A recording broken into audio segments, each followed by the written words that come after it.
योगेन चित्तस्य पदेन वाचा मलं शरीरस्य च वैद्यकेन योपाकरोत्तम प्रवरं मुनीनां पतञ्जलिं प्राञ्जलिरानतोऽस्मि।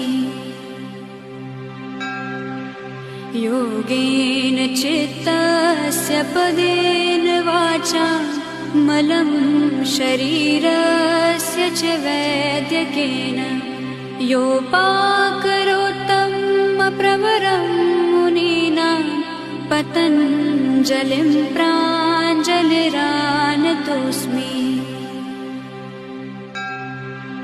योगेन चित्तस्य पदेन वाचा मलं शरीरस्य